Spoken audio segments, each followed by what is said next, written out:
Thanks everybody for joining us on this week's session of Zero to One. We're really excited to have Dr. Amit Joshi with us, who's going to talk on a very exciting topic, which is India and how fascinating it is as a market, the opportunities it has to really shape how I think Asia is also seen on the map as well in terms of its development. It's really, it's a market that's very close to our hearts at Doerscircle as well, especially is because from the statistics, there are over 15 million freelancers who are now based in India who are plying their trade and all of the other innovation that's happening there from a digital point of view, technology point of view.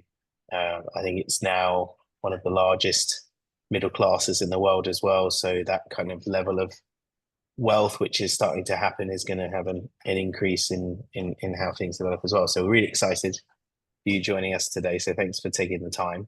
And what just I suppose housekeeping for those who are new joining us on the call.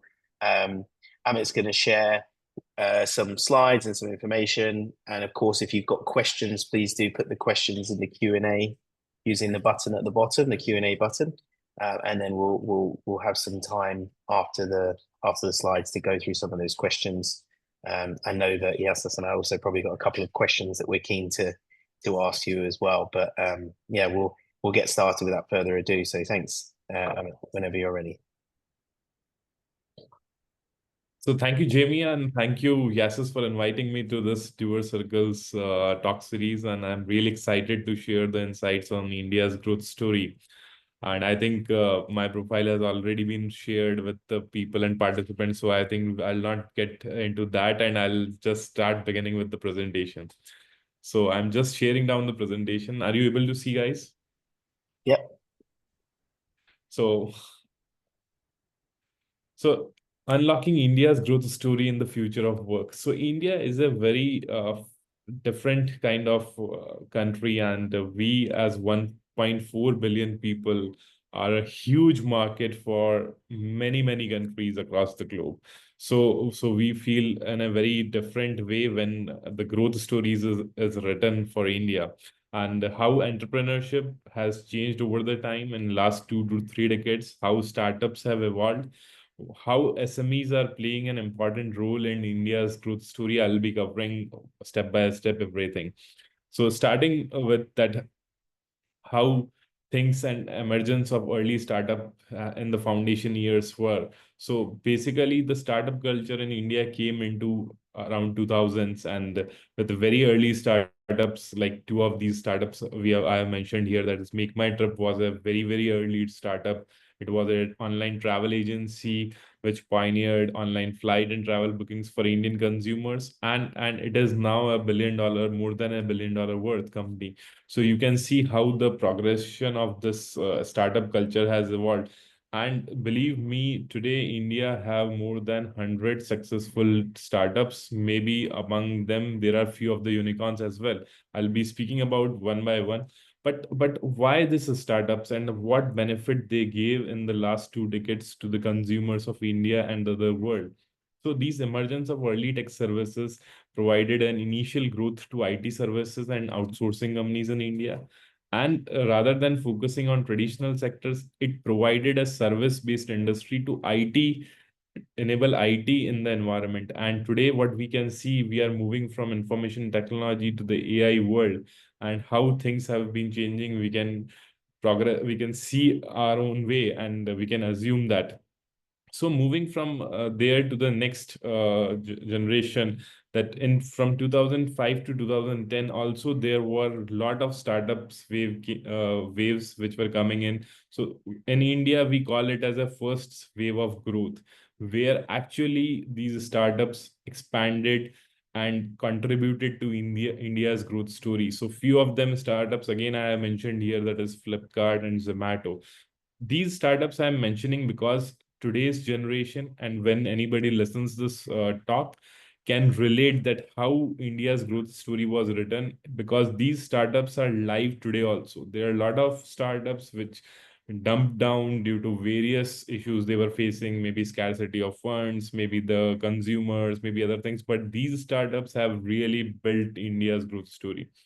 So what kind of services they provided? included the e-commerce and online services grew, digital access was expanded, and penetration into the online business platform, everything became digital in the years post 2010. Much of the things have moved to digital era. Then this IT boom have created an outsourcing platform for the firms which were ready to outsource their technology or their services to other countries. And then with this, a venture or the investor scenario also created India to gear up the momentum which we were looking for. Moving ahead, now this era from 2010 to 2015 is called the inflection point in the Indian history, where the booming of and the scaling of startups happened. Innovation created lot of new opportunities with lot of companies being scaled in this particular segment. So here are a few examples that these were the companies.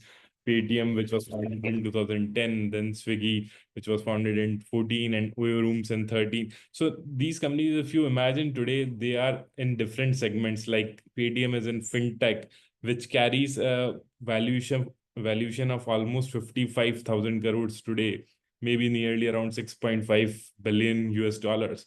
Similarly, Swiggy also, which created a valuation of much higher from to 10 billion or 12 billion dollars, now is up to at a lower level of $2 billion, but still has changed drastically over the time. Similarly, Oyo Rooms also have a good valuation, which figured out from right from, let's say, up to $16 billion, and today nearly to about $2 billion. So how this boom has happened and how this boom has created, the answers are below. The boom in e-commerce and consumer tech is because of the major e-commerce platforms and consumer-focused tech startups, which gained attraction towards the public domain, and people started using internet services over and over the time.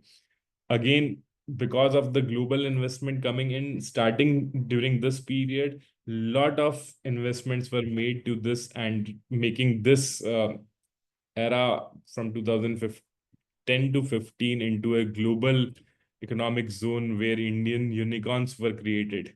Now, tech-driven disruption and innovation also played a very important role, with the traditional industries fighting for consumers, and the new age startups were really technological driven, which provided smart solutions to the public. So people were more attracted towards that in form of consuming the things from those products.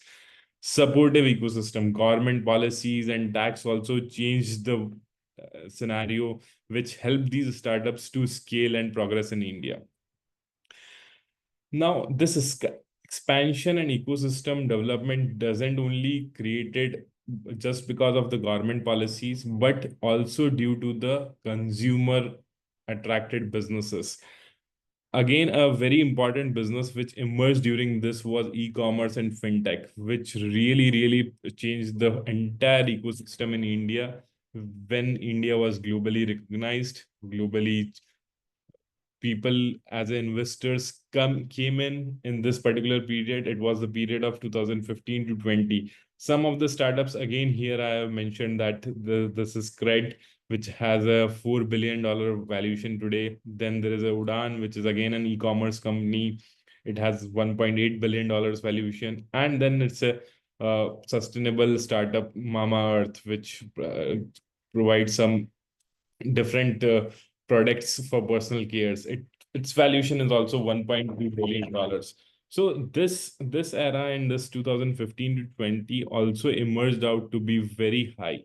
And once we move from this 2015 to 2020 and we analyze the market research, now the startup ecosystem was moving from one tier cities in India to tier 2 and tier 3 cities, which where the high value startups and market research really played an important role, because tapping tier 2 cities and tier 3 cities was very different. It had never happened in India, and these startups really changed the ecosystem in terms of fintech industry as well as other things. Now, how this current landscape Excuse is. me, Amit. Yes. Can we go full screen if possible? Just give me a minute. I'll just check.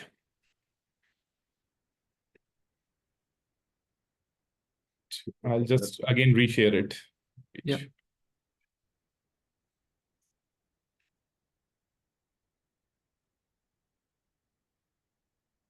Mm.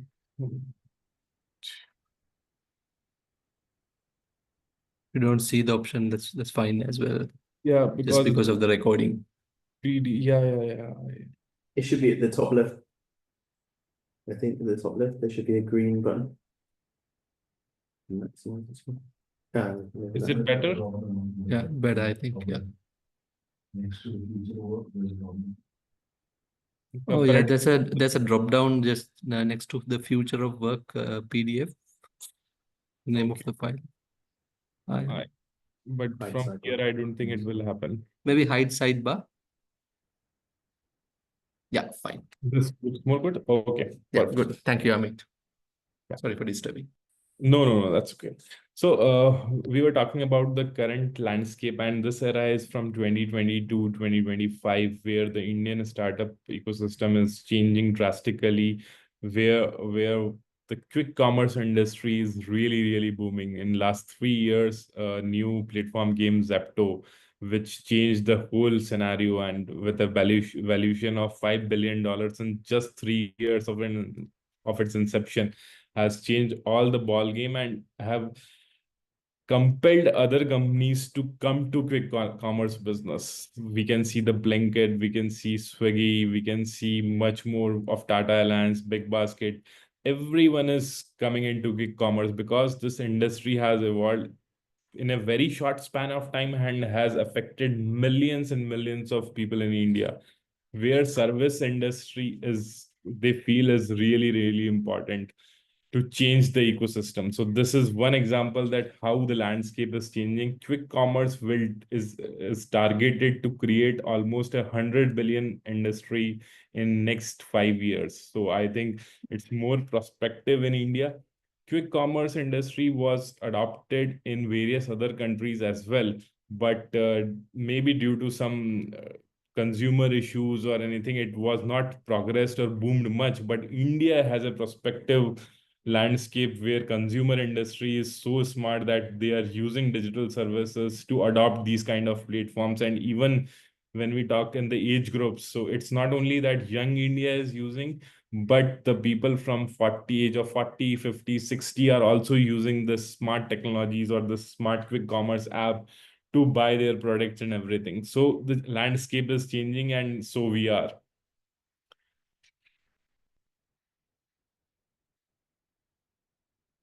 So now the future outlook, what India is looking forward to become a startup superpower by 2047. So it's the Honorable Prime Minister's vision that when India completes its 100 years of independence, India should be developed. India should be a superpower in terms of startups, in terms of valuation, in terms of what services we provide to our consumers and what we are providing to the world. So India is focusing growth on green tech, climate startups, space tech, defense tech, rural tech, agri innovations, health tech, and lot of government schemes are coming in to promote this ecosystem among the smaller enterprises or the medium scale enterprises, even from the rural areas.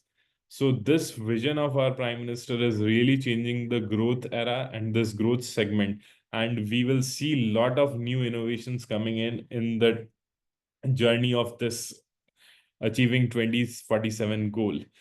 India is also gearing up to host the 2036 Olympics. So due to that, the whole infrastructure of the Indian cities is being changed. If you have just an idea, you can talk about any top 20 cities in India. The startups, the public transportations, the roads, the facilities, the building structures, everything is so smartly changing, and you will see this change in next 10 years that India will be among one of the leading global powers. Today also it is, but it will be more smarter, more uh, positioned in a way that it could become a startup and startup ecosystem superpower. moving ahead. So I was telling that India also focuses on a $10 trillion economy. We recently crossed Japan to achieve $4 trillion dollar economy goal, and we are focusing by 2047 in next 2022 years that we will achieve this from 4 trillion to 10 trillion. Although it seems difficult, but the gearing innovation in Indian startup industry as well as in the young youth, because we believe that India is one of the youngest countries where the average population has a average age of from 21 to 35 years of age. So through this age, because in next 25 years this age group would be working for next 25 years, and they will write the India's growth story to achieve this $10 trillion economy mark. There are some key trends which I have written here, that is deep tech hubs emerging in 2 tier, 3 tier cities, which started in 2015 and now it is being focused towards that.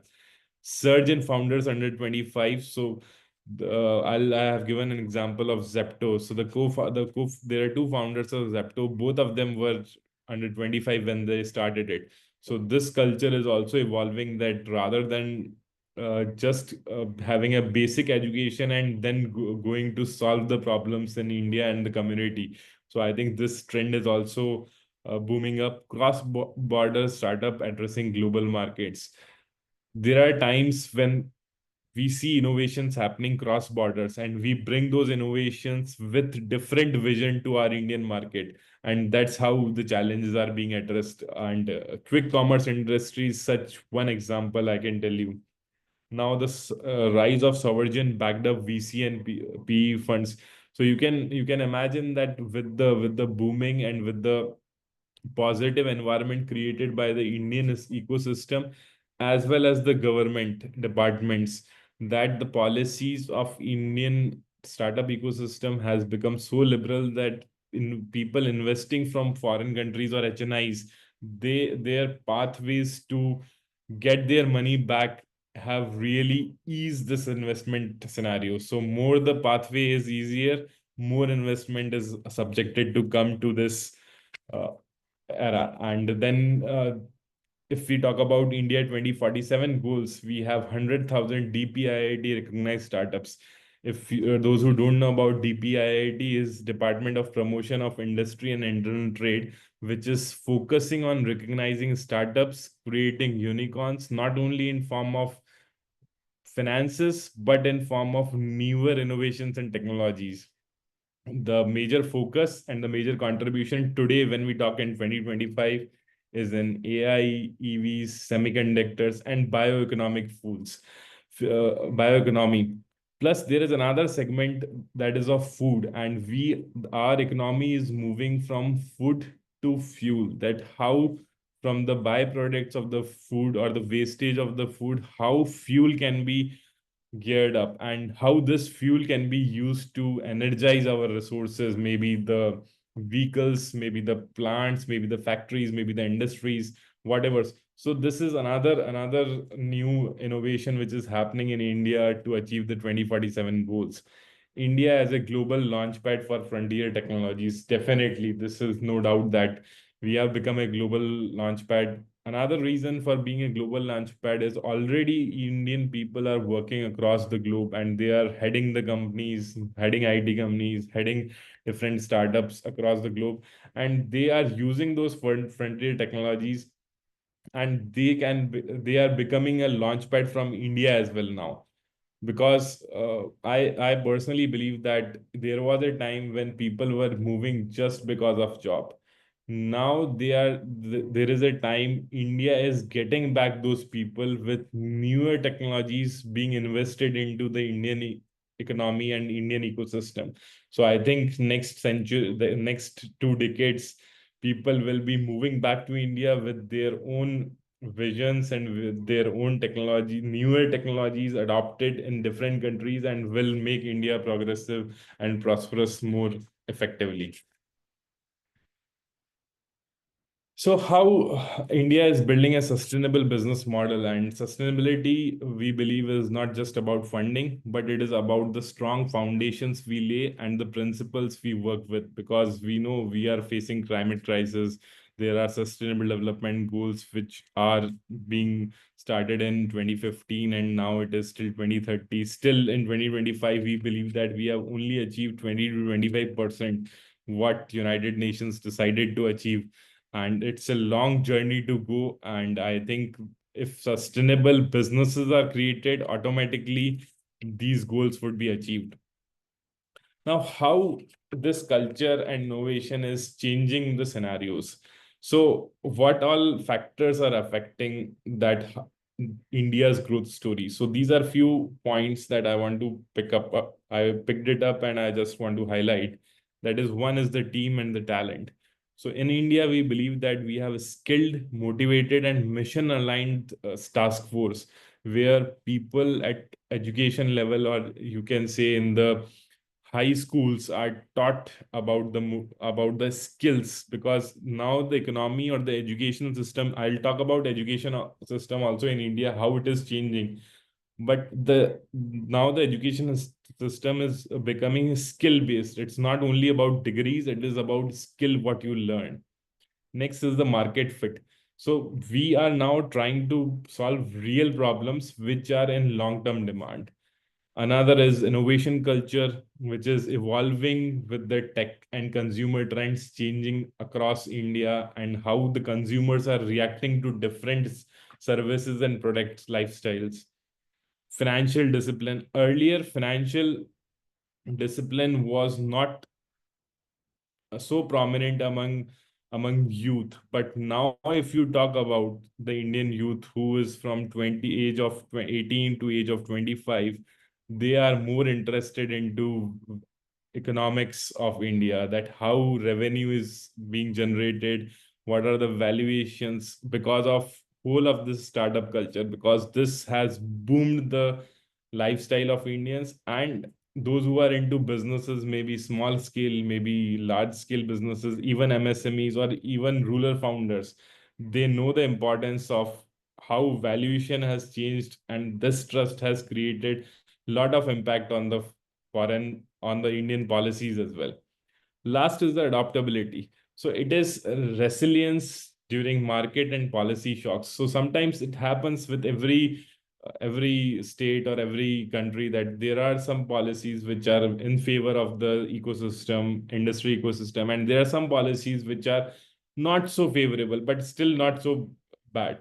So this resilience has created in last 20 years that India as a whole country, and when we talk as a government, is favoring those kind of policies which is driving the industry growth into an unimaginable expansion.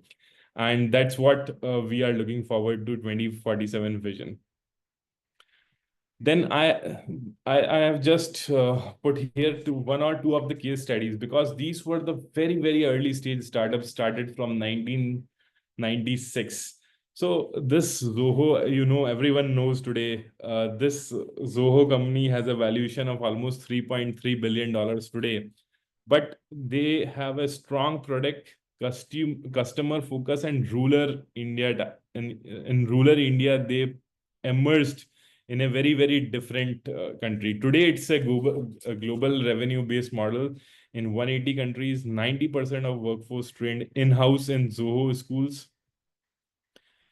And then about Zoho, if I talk about that, it's what it has achieved. So it has achieved bootstrap growth because no one funded this. It grew up without VC funding. It has a diverse product ecosystem. How rural ecosystem can be used to decentralized operations, because this startup majorly focused on how products and services of you can say the SaaS models or the cloud-based models can be offered to the rural community, and how this has changed over the time to create economic sustainability and social sustainability. When I talk about in case of Zoho economic sustainability, it has maintained low customer acquisition cost and high lifetime value. So this was one. And when I talk about social responsibility, it is uplifting local economies in rural India promoting non-traditional education models where people were taught about this ecosystem, and creating inclusive employment ecosystems with regional language support. So this regional language support also created a lot of good practice with this. Last feature for this Zoho is also the environmental sustainability, because remote work and distributed team size reduced lot of carbon footprints. So there were no occasions where a lot of carbon footprint were produced through Zoho. Investment was made in green campuses, specifically in the state of Tamil Nadu, and the cities like Chennai and nearby things. And they encouraged minimalistic business travel and energy use. So it was because this company started in 1996. So you can believe that the communication system was not so strong at that time, and it grew up with time. But still, then they used minimalistic business travel and energy use. So what they gave to the world, that they strengthened the vision of made in India for the world, that how AI powered solution or can be built in India and can be sent across the world with a message that this, you can say, this digital sovereignty is solving the problem of sustainability as well, along with earning in this way. So this is a good case study which people can follow, because it has a journey of 30 years without bootstrap company, global revenue of 180 countries, and lot more things to learn from this. Another case study is Amul. This is again a very good, which started long back in 1946 from a small district in Anand, Gujarat, where my professional career is built up. So this was a real revelation in India's story, where there was a new concept of cooperative ownership which was built up, and the white revolution for milk happened. And how, when this white revolution for milk happened, because the economy was prospering, the consumption was increasing. So to make the milk and milk products reach to the masses, how this ecosystem developed up, and how this change in the scenario created up to robust the supply chains of white products, how village to plant network with timely farmer payments and strong cold chain logistics was set up, how powerful branding of Amul changed the entire ecosystem, product and diversity and innovation changed overall production capacities of Amul, and affordable scale, which balanced the farmer welfare and consumer pricing through high volume and low margin operations. So how all these have been achieved? Again, there are multiple examples where I can talk about economic sustainability, social and environmental initiatives by Amul, but indirectly, what it has achieved is it has created a small consumption-based business where people in India were using milk and milk-based products to a multi-billion-dollar industry. And when I sit today and I talk about that, what valuation of Amul is, so today it is its valuation is all about huge. Its valuation is majorly about 1.3 lakh crores. Huge. And this have achieved in a span of, you can say, 70-80 years, which Amul has created. And today, when in 2025 I've said, we can see lot of dairy products. Every 1 kilometer you passed by, you will see Amul dairy across India. And how this vision of a small or a small initiative or a small revolt changed into a cooperative firm, and from a cooperative firm to a multi-billion-dollar company. So this is another good example that how Indian ecosystem has emerged. Now, talking about the government support or the government policies, that how government is supporting our small scale businesses, large scale businesses. So one is the Udyam registration. It is a simple registration because every Indian is now, for any benefits from the government is used, should have an Aadhaar card. So just with that Aadhaar, which is a game-changing innovation in the Indian system, can register in an Udyam and can start her or his own business, a small business, maybe of food, maybe of milk, maybe of some service, maybe of some customer focused business, maybe of some product, anything. So this is one scheme where an individual can start businesses. Earlier, it was not in a regulated form, it was in a proprietorship form. But now with this Udyam, you can also receive the benefits from the government, including the financial support, the loans, and the subsidies and everything. Then next is the PMEGP scheme. This is Prime Minister's Employment Generation Scheme, where this scheme focuses to provide subsidized loans for rural entrepreneurs. Because in India, you can say that 80% of the people come from the rural India still today.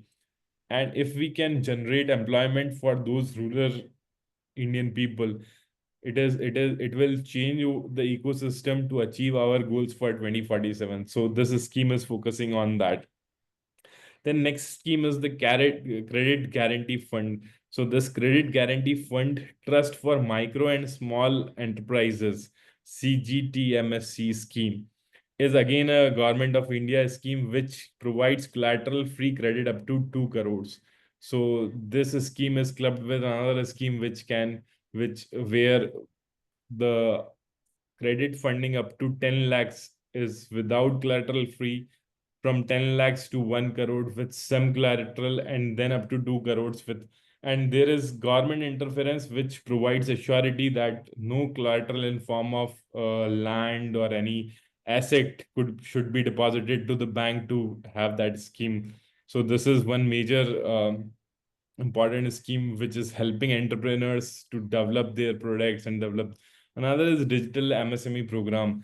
So for technology adoption, this scheme is encouraging to our entrepreneurs that how, if any technological change they are bringing to the system, they can adopt this digital MSME. Again, there are funding supports for that. And then is the Startup India Seed Fund. Already we have achieved 1,000 crore, near to 1,000 crore corpus to support early stage ventures. These schemes are only from these schemes are on the central government side, but there are a lot of state government schemes as well which are promoting and which are more proximity, sorry, has more proximity than the central government schemes, because they can reach the masses at the very ground levels. So I think these schemes really help the MSMEs to contribute, and 30% of the India's GDP and employability of over around 11 crore people comes from this MSME segment. So this is a major thing. Hi, Amit. Sorry to interrupt. I'm just Yeah. mindful that we need a bit of time for the Q&A with the team Yes. members. So I'll just bind up in next 5 minutes. Okay. Okay, great. All right. Yeah. So how is this education, business education shift in India is happening? So you can see the old model. It's we had to had a theoretical MBA in earlier times, urban centric, textbook focused, job seeking. Today's India is about experimental and digital learning, 2 and 3 tier institutions, case based job creating. How IITs and IIMs, new incubators and entrepreneurship cells has emerged over the time in last 10, 15 years, and how 21st century skills about design thinking, digital marketing, AI, finance, non-finance is changing the entire industrial base in India, and how Indian startups and small businesses are becoming key drivers of the economy, creating ventures that are both resilient and responsible, and not just by choice but by a long-term impact to achieve the 2047 goals. How future-ready business education and innovation ecosystem we have. So sustainability is no longer a buzzword in India. It has become very competitive with the India's next generation founder. About 1 million plus campus founders by 20. India is targeting 1 million plus campus founders by 2047, means 10 lakh founders by 27. It's a huge optimistic goal which India has kept to achieve their 2047 goals. And I think out of this, 50% of the students exposed to startup ecosystem would be before graduation. Focus will be on design thinking, sustainability, and digital first solutions. How support systems are helping Indian citizens to create, or the Indian economy to create and entrepreneur. So a strong ecosystem doesn't just find entrepreneurs, it empowers them. So startups and MSMEs face risk due to limited resources, market uncertainties, regulatory hurdles, robust support systems, offering funding, mentorship, regulatory guidance, and are crucial in reducing risk. They help businesses overcome every challenge, boost confidence, enable responsible, compliant, and sustainable growth. Then there are a lot of funding. Already we discussed about schemes, but there are some private investors, government-backed funds like SIDBI, Startup India Seed Funds, where you can apply for funding. There are a lot of Indian startups which have acquired funding like Zomato, Freshwork, Razorpay, and more than another 150 startups.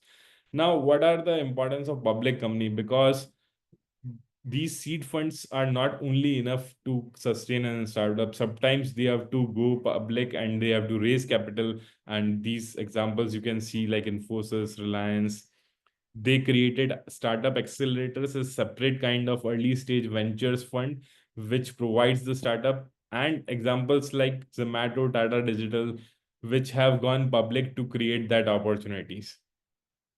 Now, this regulatory compliance and the supportive policies is really, really important because India has changed with the IP filings, because every business has its own IP, and IP filings scenario has changed in India drastically over last 2 decades.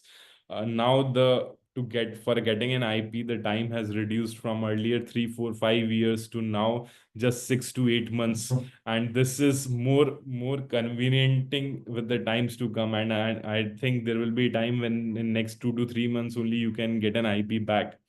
So this is again very, very important, that how the time for any amplification or any policy formation is helping the startup ecosystem for growth and everything. Now, global and institutional boost. How this institutional boost is gearing up for 2047. It's a 500 incubators, accelerators, and global linkages by 2047. We are expecting, today we are 50, and we are expecting it to grow 10 times. Strong public-private partnerships we have seen at various forums, and they are really doing a lot of good things. Partnerships with countries like UAE, UK, Japan, they have also changed the innovation sandboxes in India, and they are going to do so in the future. Now, the last topic of this is the future work in India. What is the work culture and how it has been changing post-pandemic? So, because of the skill-based work culture in India, from location-based jobs to skill-based digital-first roles, how technology role is changing from hierarchy to flexibility, workplace being. Because now, after COVID, health, diversity, equality, inclusions for people and their employees and their families are also prioritized. Autonomy of work are being provided to the employees so that they can do purpose driven work. Younger workforce is promoted and motivated, and skill based work are being applied. Work in terms of working hour, we are no more a follower of 9 to 5 models. I think in last 1 year there was a lot of debate on work culture in India. Some said 40 hours, some said 48 hours, some said 50 hours, some said it should be a 4 day week. So I think there are a lot of evolving things when we talk about work culture types. But there are new kind of work culture models coming up which are freelancing, like Upwork and Urban Clap is providing. Remote jobs like Slack and Zoom are providing. Portfolio careers like professional juggling and multiple roles and projects. And like that, there are 15 million gig workers in India, which are expected by 2025, which are not in a work model, but in a freelancing model. AI and automation have transformed job roles, focused on continuous learning and upskilling, demand for digital green and entrepreneurial skills. Government and industry response is also one of the most important. NASSCOM is another India's future skill program being launched in the prime importance in public-private skilling platform for emerging tech. Startup India, Digital India, Skill India, accelerators in corporates. Everyone is focusing to project India towards the growth in for the next era, for next 2047. Demographic powerhouse, future ready skills, work learning fusion. These will be important workforces needed along with skills and innovations. So these are the four things how work could be reimagined with flexible, digital, and inclusive infrastructure in India. Gig and creator boom is happening. Workplace evolution is happening where we are going to rural hubs, to virtual offices, to 4-day work weeks, to wellness-centric employment, tech-powered productivity due to AI, metaverse, AR, VR, policy push, formal social security, and to skilling access. So a lot of things are being reimagined in form of work. So I think the future of work in India would be flexible, skill driven, and innovation led, offering huge opportunities for startup freelancers and MSMEs. And the India's growth story with will be with this future of work. And I think innovations and solutions which we build today will impact our future and will help in achieving the goal of our Honorable Prime Minister's dream of India 2047 when we complete our century of independence. So that's it. And thank you so very much. And I am open for questions now on the presentation. Thanks so much, Amit. I appreciate that. I know it was a lot of content, so it's difficult to cram that into a short time. So I do appreciate that.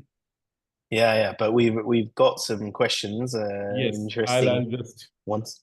Yeah, so there was one that was mentioned by Prithvi, and they said very insightful. So obviously appreciate the insight you so shared. And they mentioned Zoho is definitely a standout business with a visionary founder.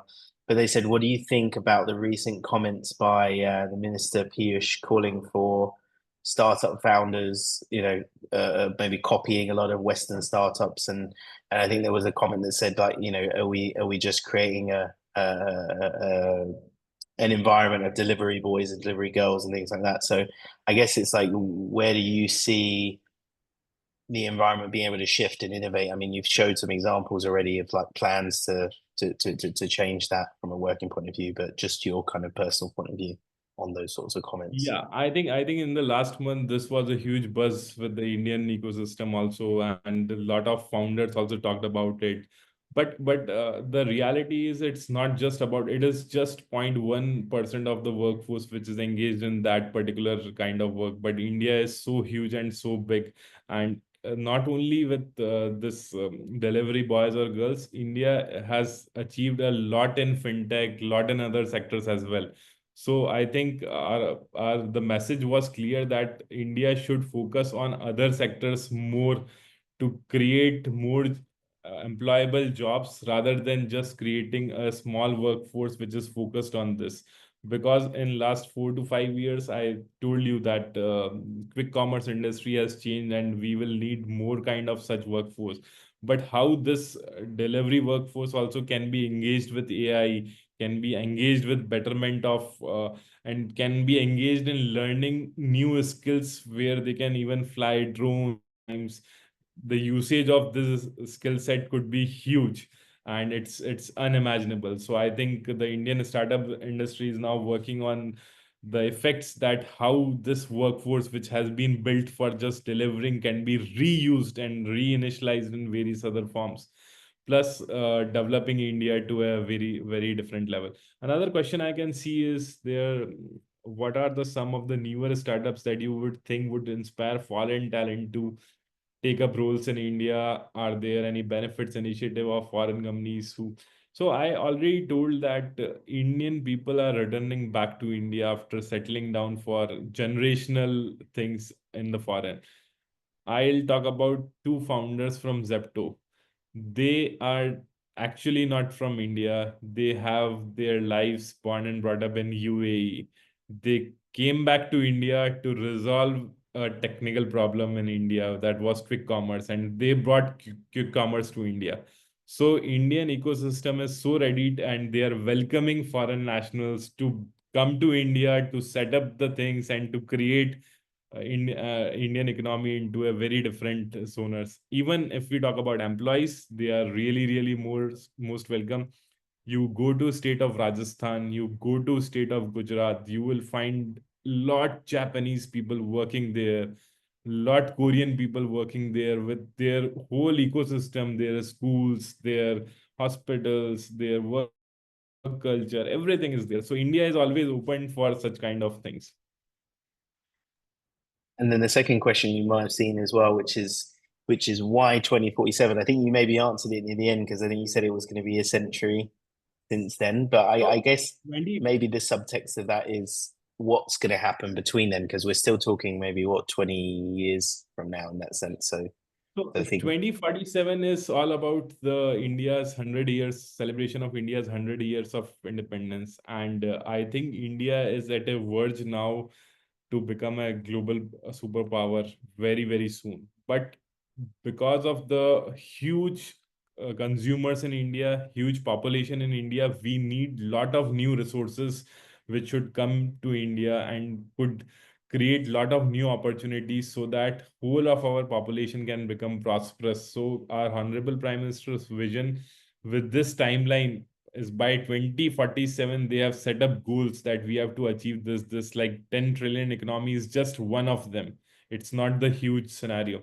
So when we talk about food security, when we talk about climate crisis, when we talk about carbon emission, every goal is in this that we have to achieve in 2047. So it's not just that just the smaller timeline, it's a longer run timeline. And in the meanwhile, we are preparing our infrastructure ready to beat the newer generation challenges that how things have changed over the time.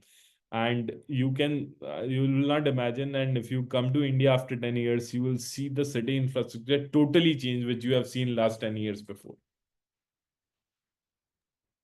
brilliant. Thanks, Alan. Yeah.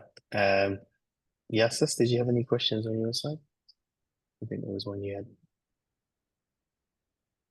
Oh, I think we might have another one coming in as well.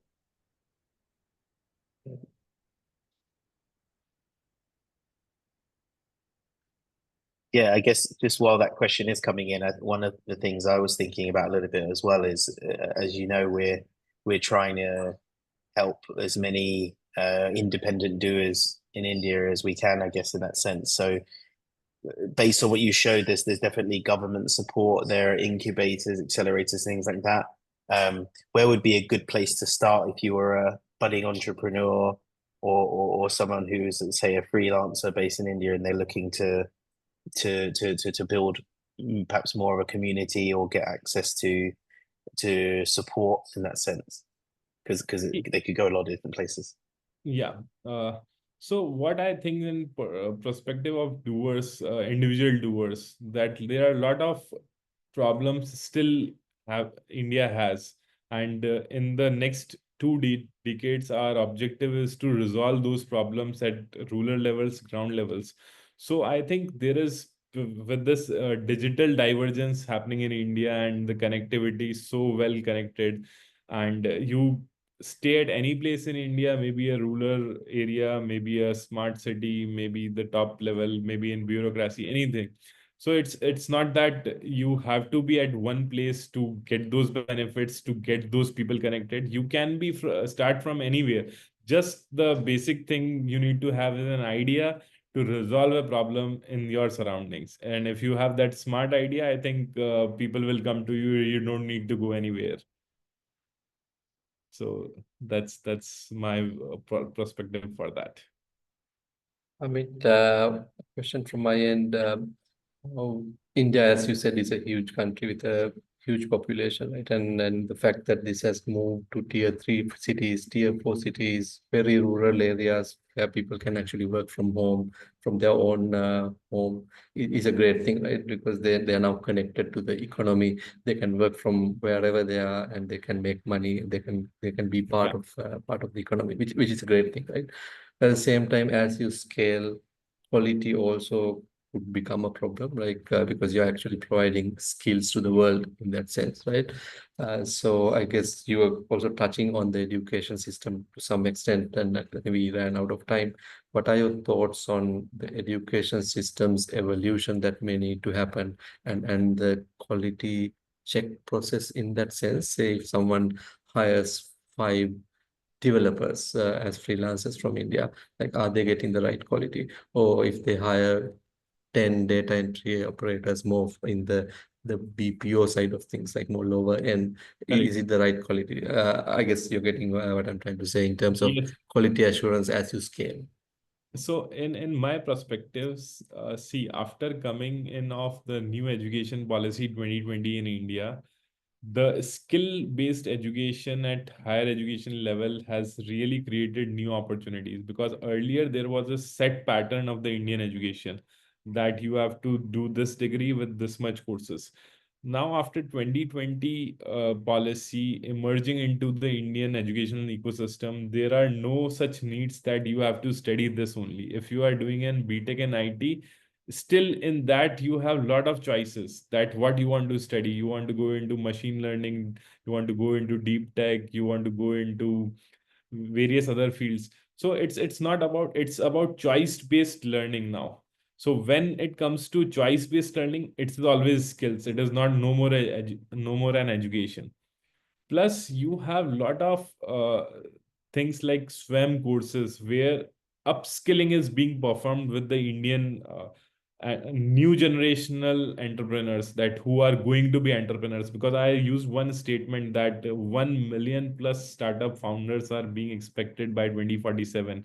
So to achieve that goal, we have to really upskill the education things. And I think there are a lot of changes this policy has brought in India. One is the foreign education is coming to India.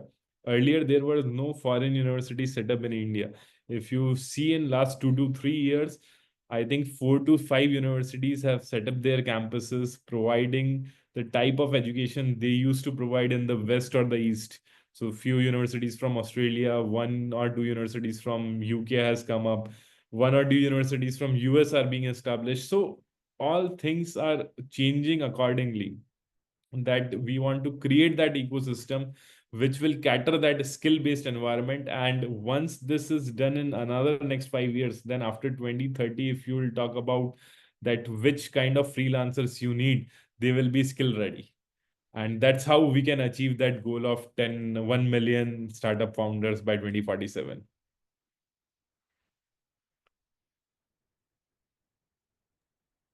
And just one more question, Amit. One of the other, I guess, feedback that we've seen, not only on India, but some of the South Asian countries and even some of the Southeast Asian countries that provides services is the ease of doing business. I mean, you spoke about foreign companies coming into India. Maybe if you can touch on like how easy it is or how difficult it is to do business with India. Has it changed from say 10 years ago? Has it become a little more easier and more accessible for a foreign company to come into the country, register a business, access the services that they need? The government bureaucracy and red tape is kind of managed. What do you think? Is it easier to do business with India for a Yeah. foreign entity coming So in? I'll come to that point. So India has an ecosystem of two parallel governments running. One is the federal government or the central government we talk about, which regulates all the foreign investments coming to India. Another is the state government. So when you are coming to have business in India, one is you have to need all the federal approvals for the investment and everything, and then you go to the state to have acquired land and all that. Now what has happened is in the last 5 to 7 years, if I talk about, this whole system has got to in a single window system, that you can cater the federal government as well as the state policies at one go, and you can apply for that. And you will not believe, there are a lot of Indian state which are creating forums where investment is being attracted. Like we talk about Vibrant Gujarat, Rising Rajasthan. We have some in Uttar Pradesh. We have some in Telangana. So every state is focusing and inviting investors from across the globe. For they are doing roadshows, even they are getting there, they are getting in touch to them. And I think a lot of huge investment has been committed for Indian states in separate forms. Recently, I think US, much of the companies are coming to, including Tesla and everything. So this is all through a single window system. It's not that they have to go to states again to prosper. So I think India is changing policies, and compliances have become easier. One window system. There is another example, that is GIFT, International FinTech City, International Finance Tech City in Gujarat, which is acquiring lot of fintech operations being handled from India now. Some of the companies from Singapore also are being attracted here to create this hub. And I think it is, and these are giving like our federal government is giving 10 years zero tax to all those companies. So there are a lot of opportunities here through single window system, that you come in, you invest in India, and you invest in the future of India. So this all processes and this all supports will help India to reach that 2047 goal. And I think we are really optimistic about this vision, and let's hope for the best.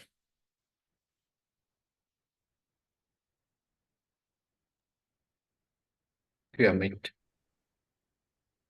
Yeah, I was going to say thanks. I think after this, also, if you have anything, I can just type my mail ID here if anybody needs, so that you can share yeses whoever has participated, or you can share the mail Yeah, ID. If any questions to connect or anything, please, I'm really open about it. yeah, that would be great because there was a question that kind of led on from what you just mentioned. You said around that area, the fintech area, where they're giving maybe tax benefits or something like that. And I sort of speak on the fact that we work with a lot of startups and entrepreneurs, and there is this kind of wrestling match going on of different nations trying to attract talent. So, you see, for example, the Middle East in Dubai, they offer a lot of perks to businesses starting up there. Singapore is another hub in that regard.